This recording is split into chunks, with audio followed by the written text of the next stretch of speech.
लेकर हम दीवाना दिल भाग 25। चौहान मेंशन। रात का वक्त। सिया इस वक्त सम्राट की बाहों में थी। दोनों ही एक दूसरे की आंखों में देख रहे थे। सिया ने डिंक करी हुई थी, जिस वजह से उसके कदम चलने में लड़खड़ा गए थे। सिया गिरती उससे पहले ही सम्राट उसे अपनी बाहों में थामकर सिया को गिरने से बचा लेता है। सिया के मुंह से डिंक की स्मेल आ रही थी। सम्राट गुस्से में सिया को घूरते हुए बोला, तुमने ड्रिंक की? तुम्हारी हिम्मत कैसे हुई ड्रिंक करने की?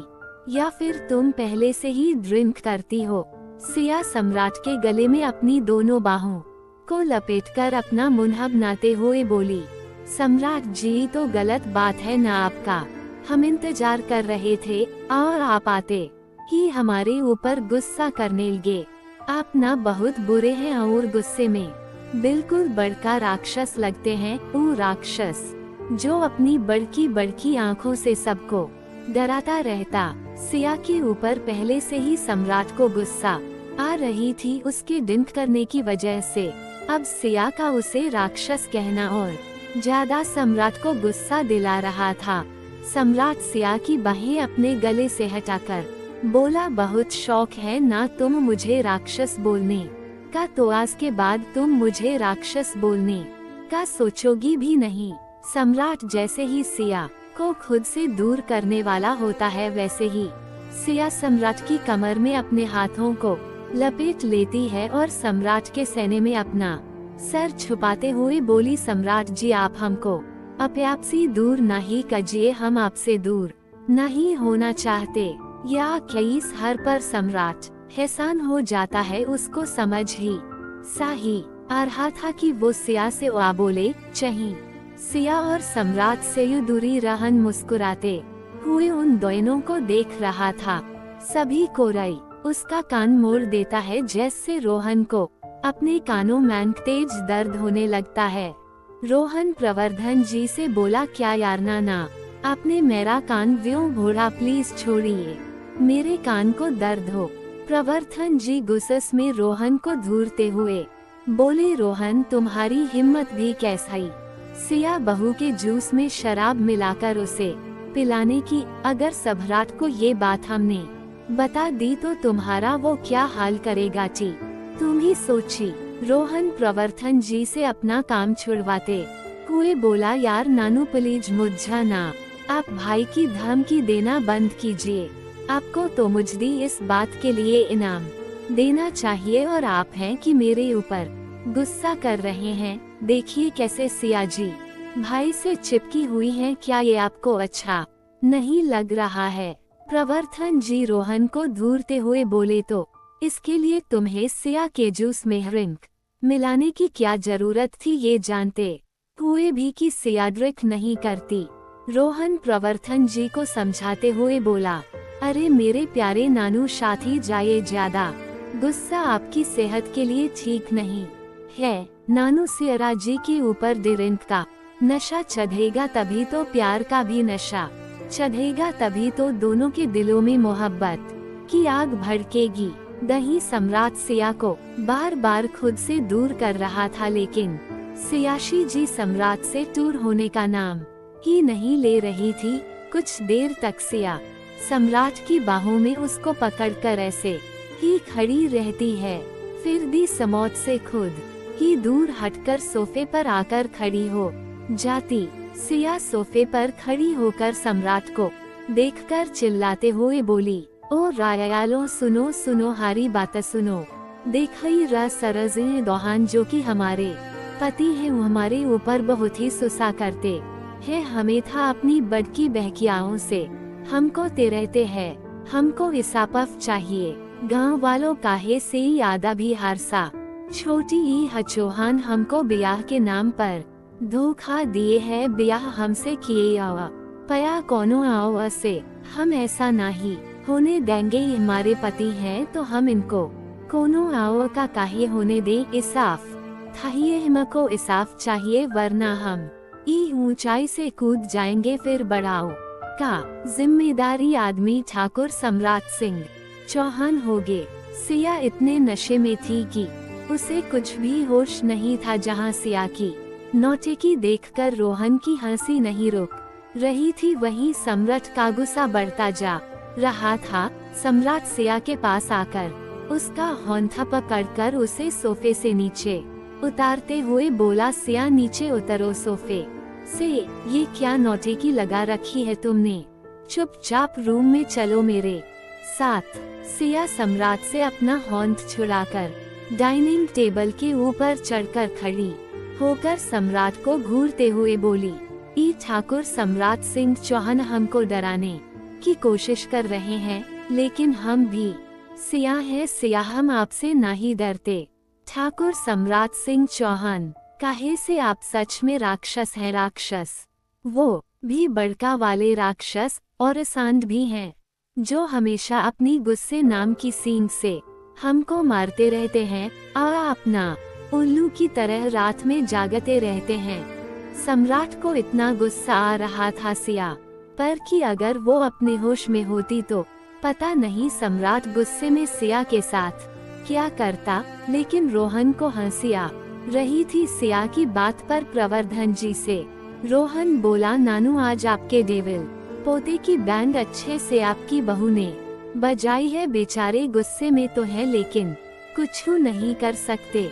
सम्राट सिया का हाथ पकड़कर उसे अपनी तरफ खींच लेता है, जिससे सिया सम्राट की गोद में आकर गिर जाती है। सिया सम्राट की शर्ट को अपनी मुठ्ठी में भरकर बच्चों जैसा मुंह बनाते हुए बोली, आप बहुत बुरे हैं सम्राट जी, हमेशा बस गुस्सा करते रहते हैं। अगर आप थोड़ा सा हंस देंगे तो आपका कुछ चला नहीं जाएगा। सम्राट सिया को अपनी बाहों में उठाकर अपने रूम की तरफ ले जाते हुए बोला, रूम में चलो फिर बताता हूँ कि मैं कितना बुरा हूँ और क्या क्या हूँ। बहुत जुबान चल रही है ना तुम्हारी।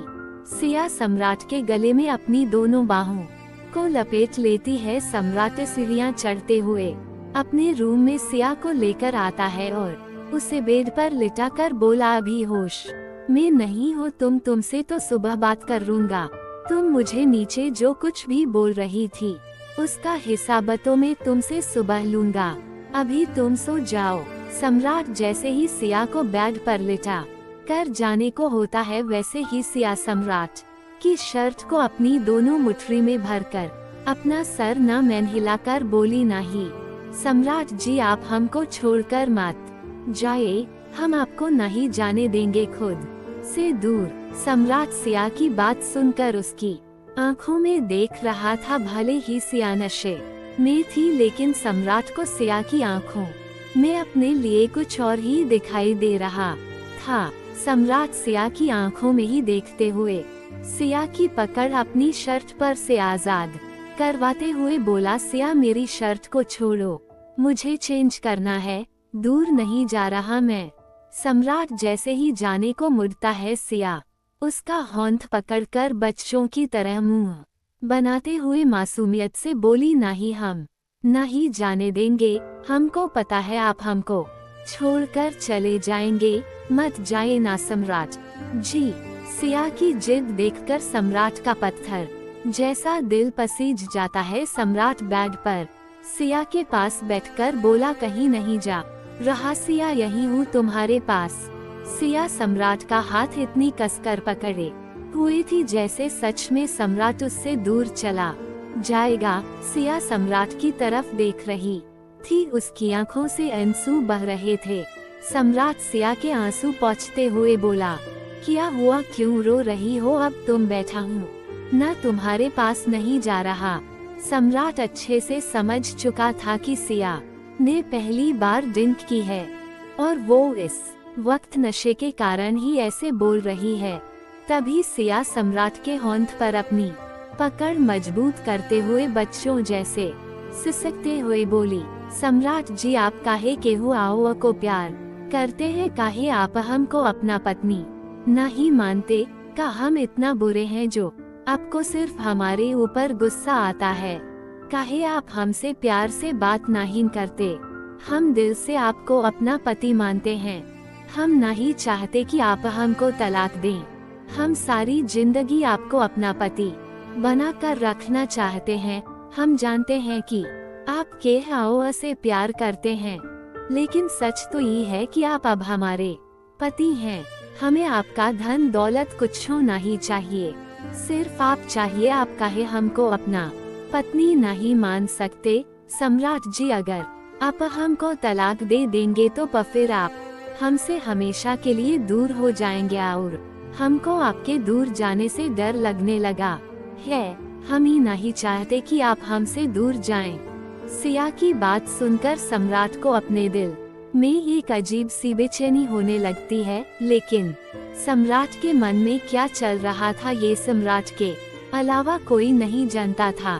सम्राट को पता नहीं क्या होता है। वो आगे बढ़कर सिया के माथे को चूम लेता है, फिर उसके आंसू पोंछकर बोला, रोना बंद करो सिया और सो जाओ। सिया सम्राट का चेहरा अपनी हथेलियों में भरकर रोते हुए बोली, नहीं, पहले आप हमसे वादा कीजिए कि आप हमको खुद से अलग नहीं करेंगे। हमारा आपके अलावा क्या नहीं है, तो हम आपको दूर नहीं जाने देंगे। सम्राट सिया की आंसू भरी आंखों में देख रहा था। उसके दिल में तकलीफ हो रही थी। सिया के आंसू देखकर सिया बिल्कुल बच्चों की तरह जिद करते हुए रो रही थी। रोने की वजह से उसकी नाक लाल हो गई थी।